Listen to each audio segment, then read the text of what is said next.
They take the brunt of the acidity and the chemical toxic, molecular toxic waste. Now, we come to the importance of salt, because we talked about water in the cell, inside the cells. Now, salt has to be there in order to expand the volume of water outside of the cells. And it has many functions.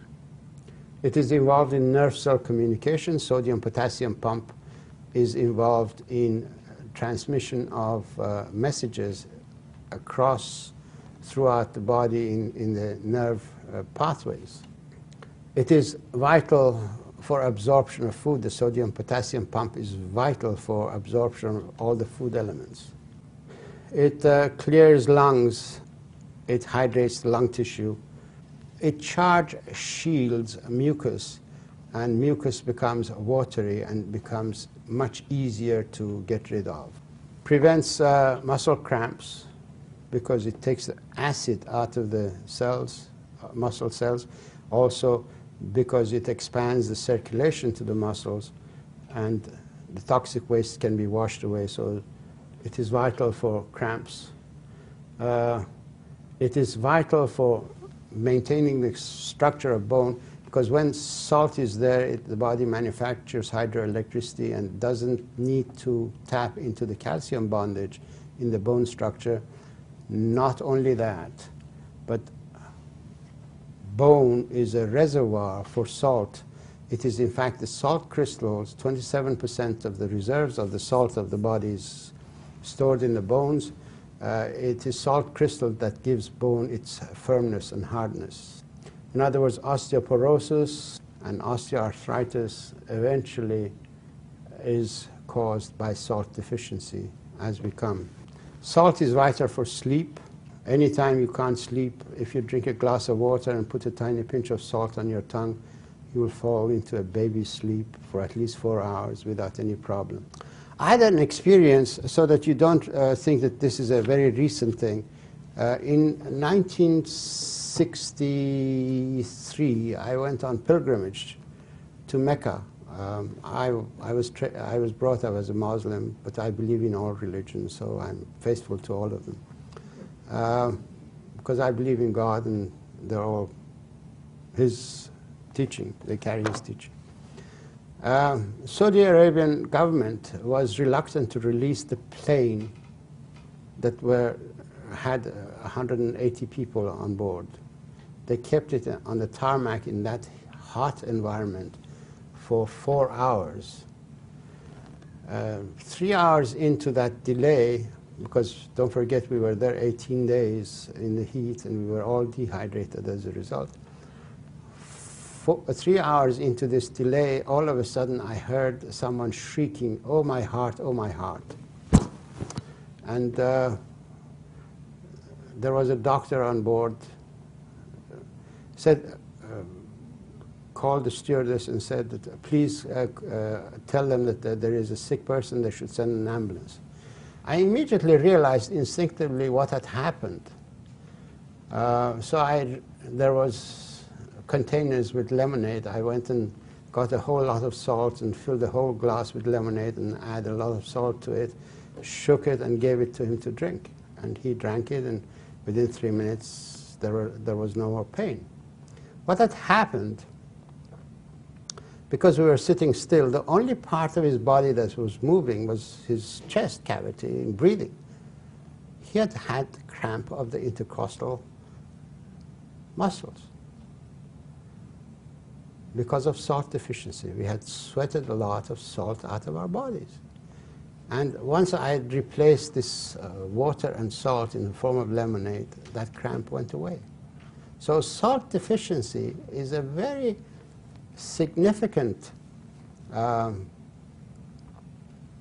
differential diagnostic issue in a lot of heart problems.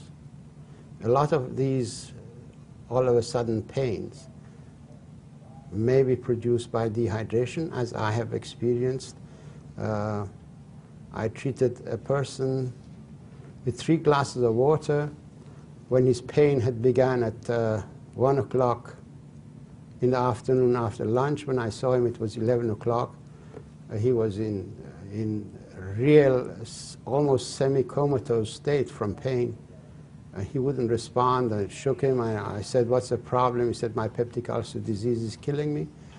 I said, what have you done for it? He said he had taken 3 tablets of Tagamet and a whole bottle of antacid, and nothing had worked. So when I gave him 2 glasses of water, within 10 minutes he started calming down. I gave him a 3rd glass of water. Within another 6 minutes, within 20 minutes, he was totally pain-free.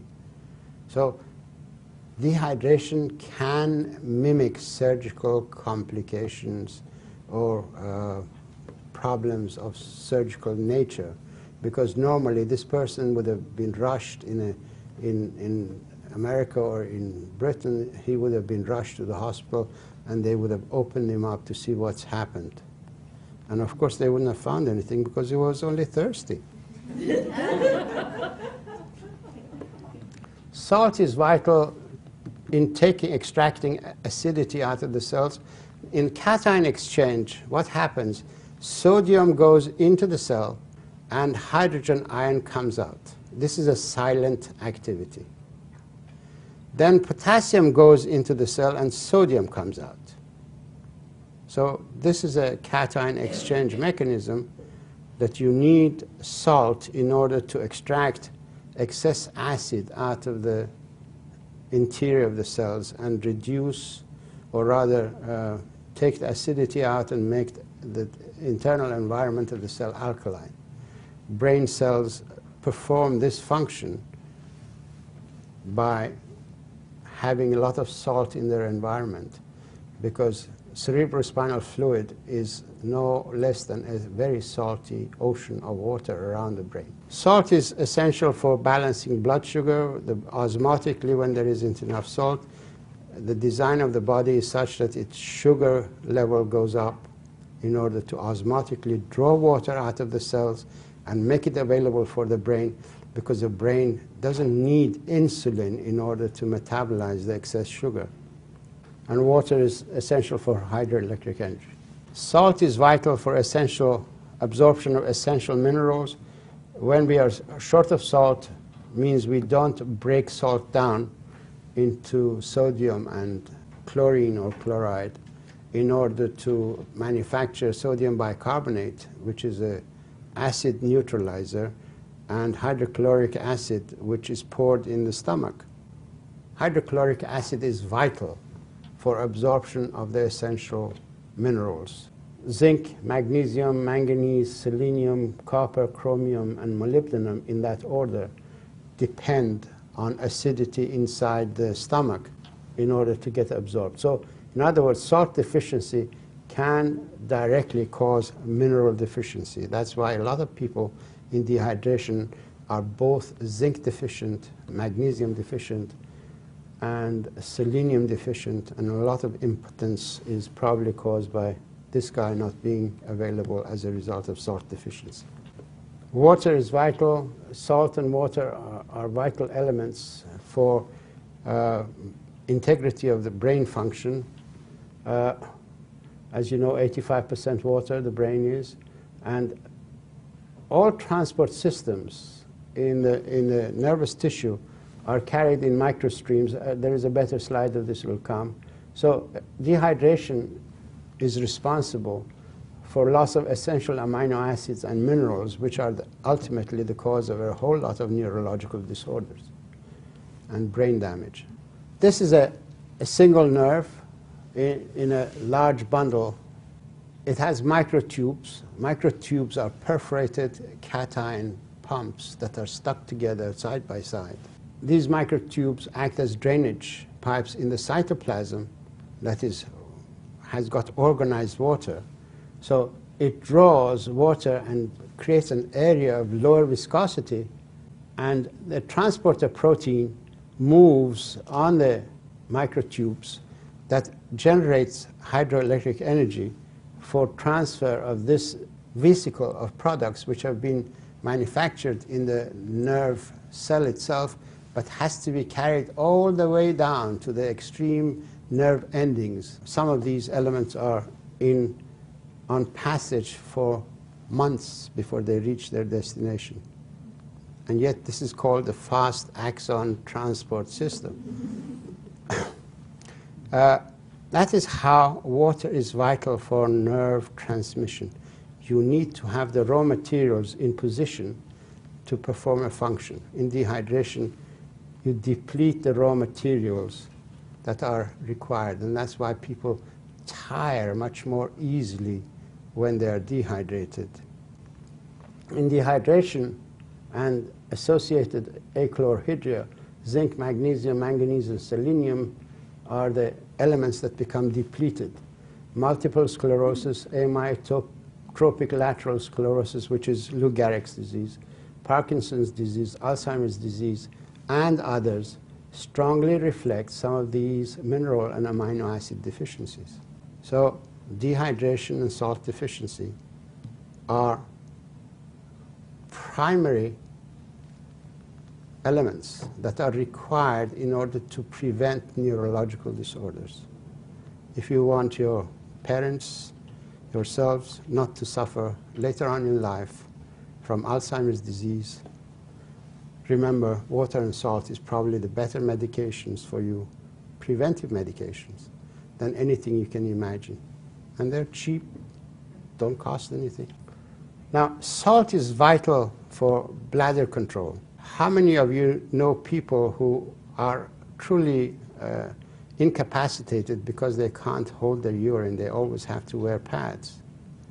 Well, salt is probably the missing element, because a lot of people drink a lot of beverages that dehydrate the body and get rid of the salt.